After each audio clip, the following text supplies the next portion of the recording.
ल guys finally म चाहिँ आज चाहिँ विदेश लाग्दैछु।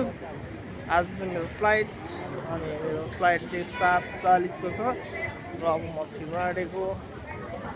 म अनि मेरो साथीहरू छ ऊ पनि हो मसँग जाने। अनि मेरो फ्लाइट भनेको मेरो एयरलाइन्स भनेको चाहिँ टर्की एयरलाइन्स परेको छ। टर्कीमा 13-14 घन्टाको ट्रान्जिट, त्यसपछि सिधै Romania. Obviously come to Romania guys. सरहरू हामी चाहिँ जाँदैछौँ। हाम्रो बोर्डिङ पास भइसक्यो, सामानहरू चेक भइसक्यो। गाइज जाँदैछौँ लिफ्टमा चढेर। गाइज अहिले चाहिँ मैले हाम्रो सबै रोमानिया जाने मान्छेहरूलाई भेटिसकेँ। यो ऊ हो हाम्रो उमेश, यता हाम्रो दिदी, अनि हाम्रो आल्दन भइहाल्यो, Doga. As you can C, तपाईँहरू देख्नु सक्नुहुन्छ यता चाहिँ लाइन भइरहेछ। अनि हामीले अब त्यो परको लाइनबाट छिर्ने हो।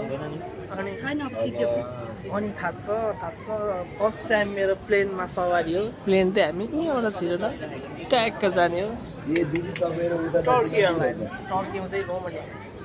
Obviously come to Romania. हाम्रो दुईटै टिकट आइसकेको छ।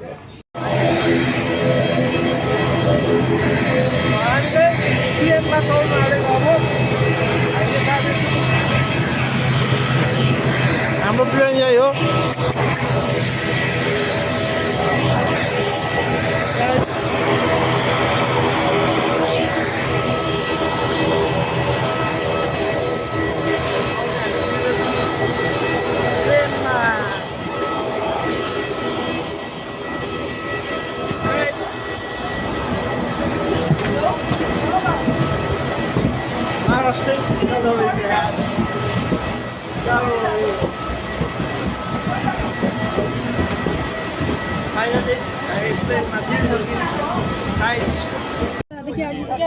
फाइनली हामीले ट्रेनमा छिरिसक्यौँ। केही भन्नु छ? यता हाम्रो दिदी हुनुहुन्छ, यता म चाहिँ बिचमा। ठिक छ, यहाँ त्यस्तो छ ट्याक ट्याक ट्याक। हामीले प्लेनमा चढिसक्यौँ। हाम्रो उड्नुपर्ने हुन्छ। Sorry guys.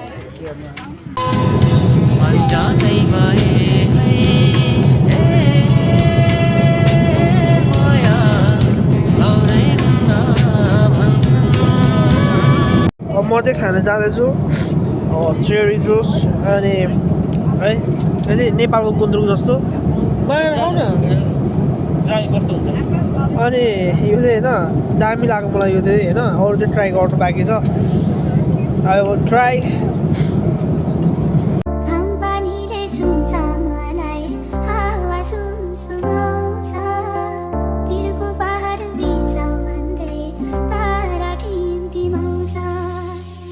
आज फेरि तिम्रो यादले जस्कायो मलाई। अतीतका दिनहरू आँखा भरि आए सबै। कसरी थामिराख मैले मेरा भावनालाई। पुर्याउन सकिएन हाम्रा सबै चाहनालाई। मनको यो कुरा सबै तिमीलाई पोखिरहेछु। सायद चोखो माया गर्नुको पाप भोगिरहेछु। सम्बन्ध टुट्यो त्यही अझै म तिमीलाई पर्खिरहेछु। जसो तसो भए पनि आफ्नै मन बुझाइरहेछु। कि त गल्ती भएछ मेरो तिमीलाई माया गर्नु। अब छैन मलाई कसैसँग पनि नाता गाँच्नु। मेरो मुखमा छ झुटो हाँसो, माया भनेको थाहा सहेर बसे धेरै माया माथि म लाटो। आशा राखे त्यही बाटो जसले मेरो मन दुखाथ्यो। थाहा पाए तिमीले कुराहरू मलाई सब लुकाएको। अब के भन्नु मलाई छैन कसैको नि खाँचो। बुझेर सबै कुरा हिँड्न थाले आफ्नै बाटो। यता हामी चाहिँ टर्की एयरलाइन्स आइपुग्यौँ र हाम्रो साथीको चाहिँ उमेश सरको चाहिँ लगेज छुटेको थियो। लगेज अरे ब्याग छुटेको थियो र फाइनली पुगिसक्यो। विदेश आएपछि हिँड्ने त कुरै हुँदैन नि गाइस होइन र। हामी त यसरी हिँड्छौँ, यसरी ल यसरी हिँड्ने कुरा हुन्छ त हुँदैन नि। न